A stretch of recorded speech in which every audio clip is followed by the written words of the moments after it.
All over the world sa ibang bahagi ng mundo. So, dito ako ngayon.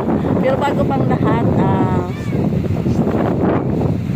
sa mga hindi pa po nakapanood aking mga videos, manood na po kayo at sa mga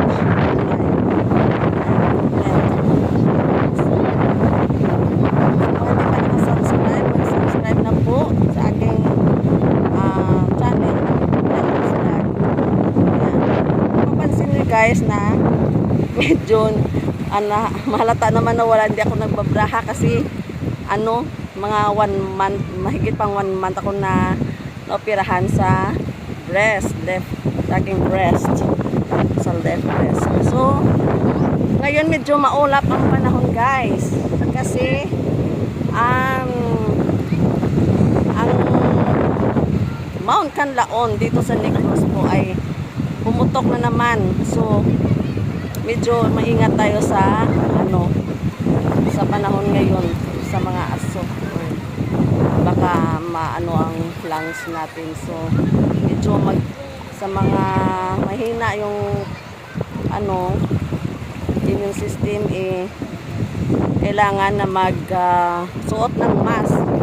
Andito kami ngayon sa Beach Alcala, Beach Alcala. So maraming bangka dito kasi dito yung mga dito sila sa sasakyan pa. So guys, alam niyo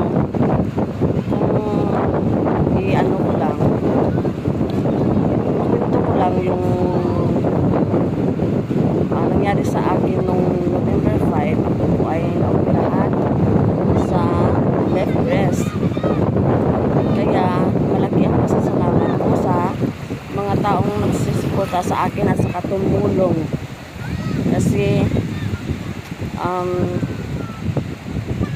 sa aming kalagayan sa hospital, hindi namin alam na malaki yung singilin ng doktor. So before ng operation, humingi ng 14K yung doktor. So hindi ako mapirahan kung hindi pa na bayad ng 14K. So yung nahanap namin is 10K. Hanap-hanap sa mga kaibigan at sa mga kamag-anak. So salamat sa 10K kasi na-operahan ako. Pero medyo may balance pa sa down before operation. So alam niyo guys, after ng operation, medyo na-shock kami. Una, yung anak ko kasi nasa recovery room ako. Tinawag siya at saka sinabihan siya ng doktor na may babayaran pala na 25K. So sa 25 sa 14K nahirapan na kami sa paghanap. Saka syempre wala lang yun kasi kasi private pero mas okay na lang kasi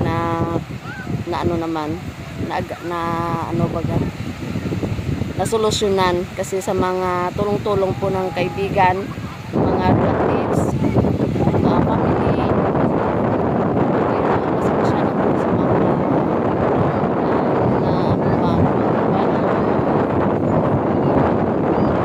naapektuhan din. Salamat sa Diyos at sa nakaahon na po.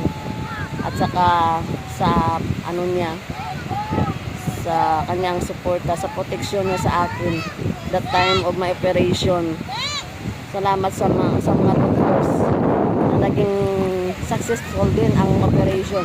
So yung kasama ko ngayon, ito yung anak ko na bunso at saka yung kaibigan niya si Pearly. So ayan yun. Iwan ko yung bangka namin ng mga dito kasi malayo yung bangka, so hindi ko alam kung saan yung bangka.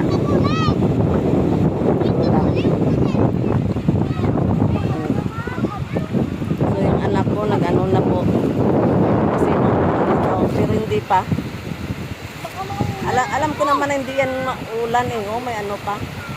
Medyo antayin pa namin yung mag-sunset. Naka-sunset na ba? Tapos na ba? Tapos ang sunset. Ah, siguro. Early naka-sunset na ba? Tapos na. Eh, sa palagay ko hindi pa eh. Oh, medyo ano pa eh. Liwanag pa. Oh, medyo maalon pa guys. Tingnan yung mga bata oh. Nag-ano pa. Naglalaro dito sa bangka. Ayan guys. Alam niyo guys, anong maganda dito? Maganda dito kasi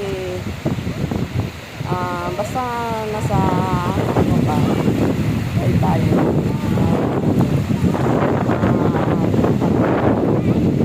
Yung masarap na hangin.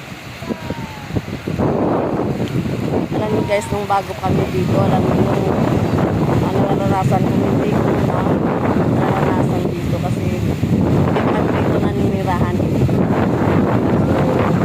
Dahil nakasawa ako taga dito kaya naranasan ko mag-squatting na tawag dito. So, maging iba ng ano, mga isda. Tuloy pa yun ang ano, mga huli. Marami.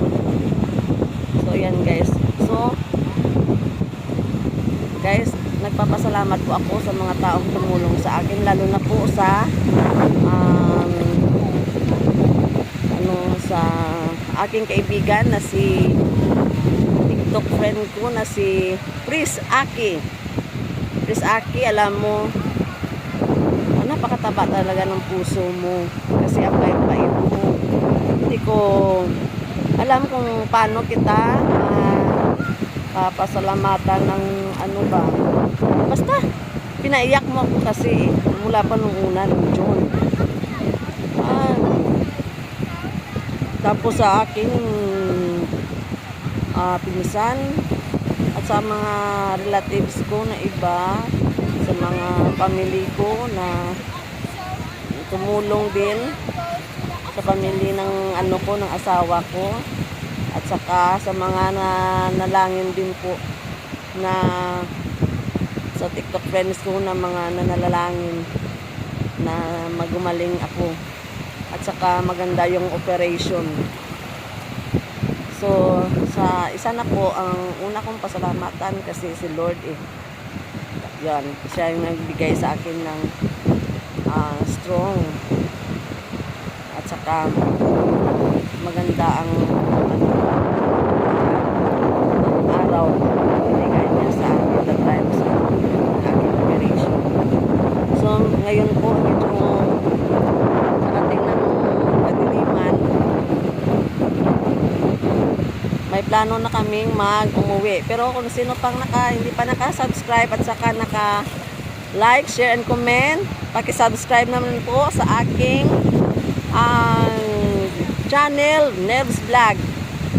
So, ayan po. Salamat at God bless. Thank you and goodbye. Love you all.